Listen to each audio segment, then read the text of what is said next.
Jakarta, kota yang penuh dengan berbagai hiruk-pikuk manusia. Siapa sangka, Jakarta adalah seorang perempuan yang pandai bersolek. Setiap hari berbenah dan menambal kebopengan, kerut, dan kusam wajah kota. Jakarta memang selalu dikaitkan sebagai kota metropolitan lengkap dengan segala kemewahannya. Jakarta yang kini menjadi kota metropolitan bukan berarti tidak memiliki sejarah dan kebudayaan sebagai suatu kolektif yang tersebar turun-temurun secara tradisional atau yang biasa disebut sebagai folklore.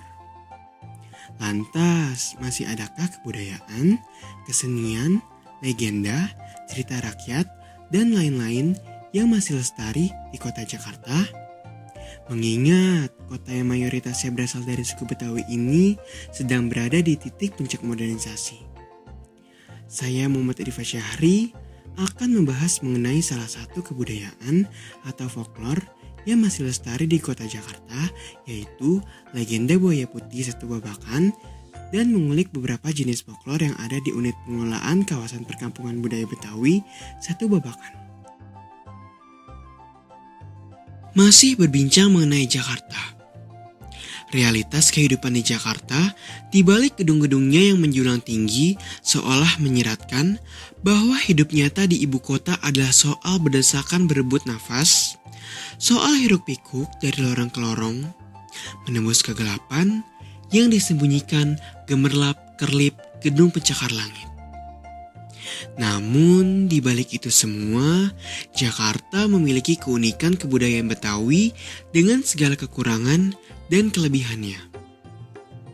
Dan juga memiliki banyak sekali kebudayaan lokal, salah satunya folklore. Siapa sangka, kebudayaan dan cerita di balik kota Jakarta membuat orang-orang yang belum mengetahuinya terkesima. Betawi adalah etnis yang kaya akan budaya, bahasa, dan kulturnya. Dari perspektif masyarakat yang menilai bahwa adat, sejarah, dan budayanya yang penuh warna menghasilkan berbagai pemahaman serta tafsir tentang asal-usul budaya dan etnis Betawi. Berbicara mengenai folklore, Dananjaya dalam bukunya yang berjudul Folklore Indonesia, Ilmu Gosip, Dongeng, dan lain-lain tahun 2002 mengartikan folklore sebagai kebudayaan suatu kolektif yang tersebar dan diwariskan turun-temurun secara tradisional. Folklore merupakan salah satu bidang kajian dalam ilmu antropologi. Folklore terbagi menjadi 3. Yang pertama ada folklore lisan, folklore setengah lisan, dan folklore bukan tulisan. Gak kerasa ya, setelah keliling kota Jakarta, kita sudah hampir sampai di tujuan kita, yaitu Danau Setu Babakan. Sepanjang perjalanan, banyak sekali ikon-ikon khas Betawi mengingat di sekitaran danau ini merupakan pusat perkampungan budaya Betawi. Pesona keasrian danau ini sangat terlihat ketika kita memasuki kawasan danau tersebut. Suasana alam di sekitarnya pun masih sangat asri, juga sejuk, dan berangin sepoi-sepoi. Setu Babakan adalah nama sebuah danau yang terletak di pinggiran Jakarta, tepatnya di daerah Serengseng Sawah, Jagakarsa. Yang saat ini kawasan di sekitar Setu Babakan tersebut telah ditetapkan oleh pemerintah DKI Jakarta menjadi kawasan cagar budaya.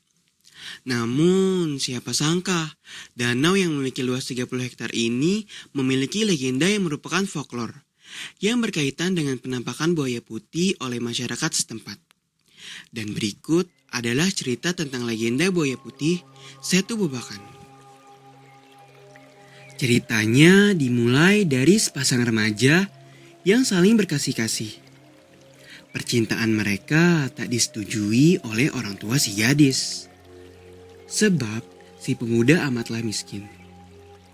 Suatu ketika, berkatalah pemuda itu kepada kekasihnya, "Dik, orang tua adik jelas-jelas tak menyetujui hubungan kita."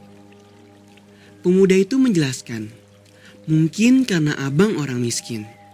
Karena itu abang hendak pergi merantau. Siapa tahu nasib abang membaik." Dan jika kita memang berjodoh, kelak pasti kita akan dapat bersama lagi.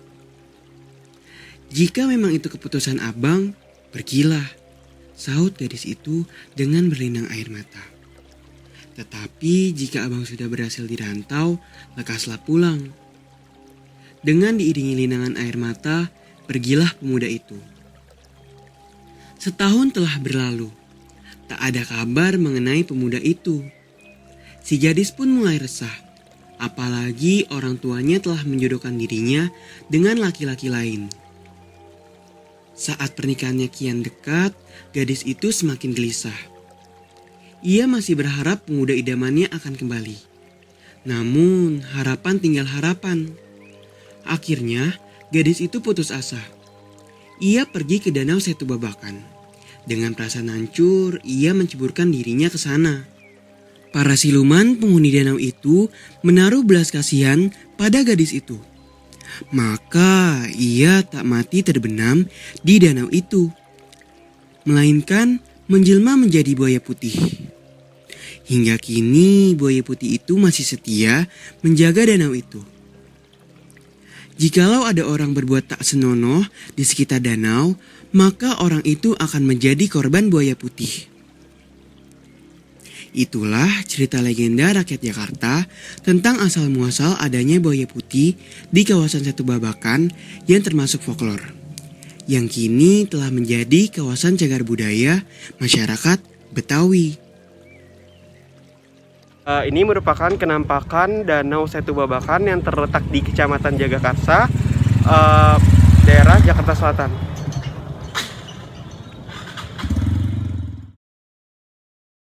Tak jauh dari danau tersebut, terdapat unit pengelolaan kawasan perkembangan budaya Betawi.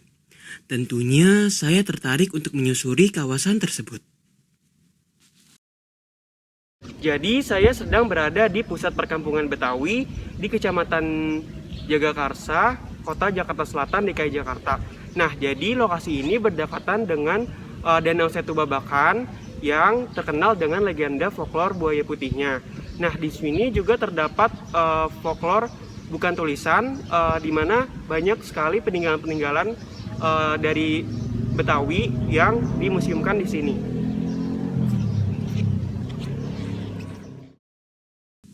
Setelah mendapatkan perizinan untuk masuk ke dalam tempat ini, saya menyusuri titik demi titik yang ada di dalam tempat ini. Tempatnya sangat sunyi sehingga tidak ada orang lagi di dalamnya. Mungkin dikarenakan pandemi yang belum usai. Bisa dilihat di dalam sini terdapat kesenian, pakaian, senjata, dan lain-lain khas Betawi yang dimuseumkan. Jadi dalam buku penelitian, transformasi dan pengkajian folklor tahun 2019 karya Tristan Romawan dijelaskan bahwa ada 3 bentuk folklor. Yang pertama itu ada folklor lisan, ada folklor setengah lisan, dan ada folklor bukan tulisan. Nah, yang di belakang saya ini merupakan salah satu bentuk folklor bukan tulisan. Nah, yaitu berbentuk pakaian tradisional. Ini ada 3, yaitu busana pengantin Betawi, yaitu pakai pengantin pria pengaruh budaya Arab, terus ada juga pakai pengantin wanita pengaruh budaya Cina. Nah, di sini juga ada pakaian adat Betawi juga, yaitu encim dan pakaian silat dari Betawi. Nah, masih dalam folklor bukan tulisan, di sini di belakang saya ada salah satu contoh bentuk folklor bukan tulisan, yaitu berbentuk kebendaan, yaitu senjata tradisional khas Betawi. Di sini ada golok ujung turun atau jawara. Ciri-cirinya itu memiliki ujung yang lancip. Nah, jadi golok ini sering dibawa oleh para jawara Betawi. Nah, di sini juga ada golok ujung turun. Ini juga sering digunakan oleh para jawara Betawi. Nah, jadi di sini ada salah satu bentuk folklor bukan tulisan juga berbentuk kesenian Betawi yang bersifat kebendaan. Nah, bisa dilihat di sini ada gambang kromong, yaitu kesenian yang berasal dari Betawi digunakan untuk memeriahkan acara-acara Betawi. Nah, di sini ada gambang, ada kromong, ada gong, ada tarian, dan ada kendang. Nah, salah satu bentuk kesenian dari DKI Jakarta yang termasuk folklor bukan tulisan adalah ondel-ondel. Nah, seperti yang kita ketahui bahwa ondel-ondel merupakan kesenian yang sangat terkenal di DKI Jakarta. Ondel-ondel juga dikenal sebagai simbol ibu kota DKI Jakarta. Boneka setinggi 2 meter ini banyak terlihat di berbagai perayaan besar seperti hajatan, perayaan pernikahan, sunatan, hingga acara peresmian atau pembukaan. Nah, ondel-ondel ini pertama kali muncul di Batavia pada abad ke-16. Mantan Gubernur DKI Jakarta periode 1966 sampai 1977, yaitu Bapak Ali Sadikin, memiliki kontribusi besar dalam perkembangan penampilan ondel-ondel. Pasalnya, dia mengubah wajah ondel-ondel yang sebelumnya bertaring dan menyeramkan menjadi wajah yang tampak bersahabat. Nah, ini untuk wajah yang berwarna merah itu artinya itu ondel-ondel laki-laki, sedangkan untuk yang berwarna putih ini menandakan bahwa ondel-ondel itu perempuan.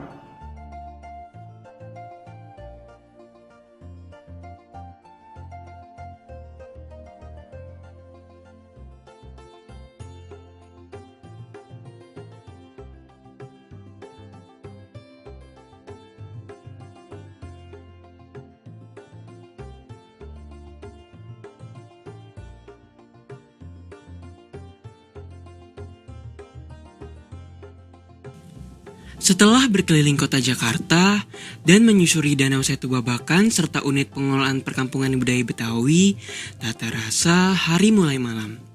Geliat dan hiruk-pikuk kota Jakarta yang sangat dinamis pada malam hari dalam selimut yang temaram menjadi tantangan tersendiri bagi saya untuk membingkai kesibukan manusia-manusia di dalamnya.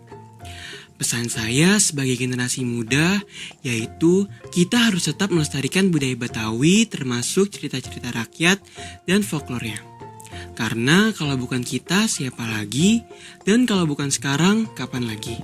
Saya Muhammad Arifah Syahri, sampai jumpa di video berikutnya.